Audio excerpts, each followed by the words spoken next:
And then next up, once you've done your segmentation, once you've built your foundation, you want to start crafting messages that connect. Bland messaging falls on deaf ears. I'm just going to keep it honest.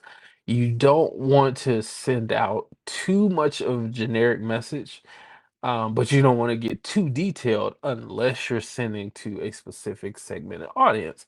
So the goal of this next part of the presentation is just to help you out with crafting messages that actually connect with your audience. So you want to focus on writing emails people actually want to read. I know that sounds very common sense, but you'll be shocked. You want to write emails that people want to read. You want to give them substance that they would actually take advantage of.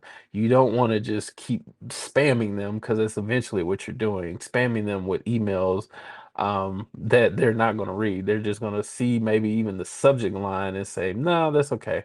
We're not going to open that. Or again, like I said, they might end up unsubscribing from your emails. So the three things of the email that you want to focus on first is the irresistible subject lines.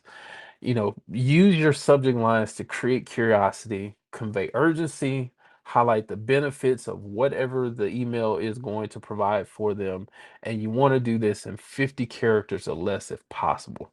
And if extremely possible, please personalize them.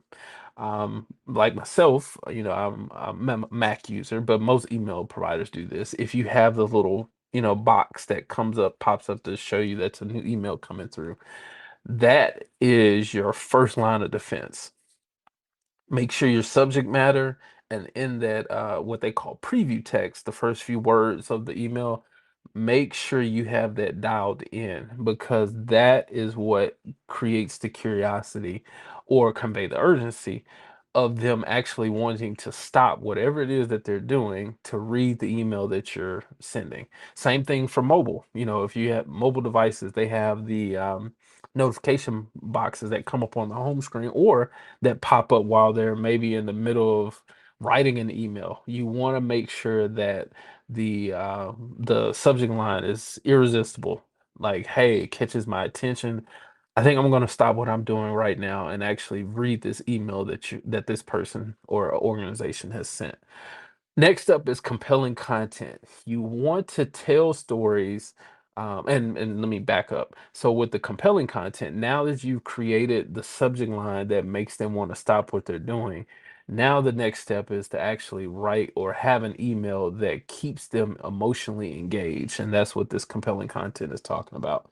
Telling stories that emotionally connect. Use clear conversational language unless your email or your organization is tailored towards a highly um, personalized audience is the best word I can think of.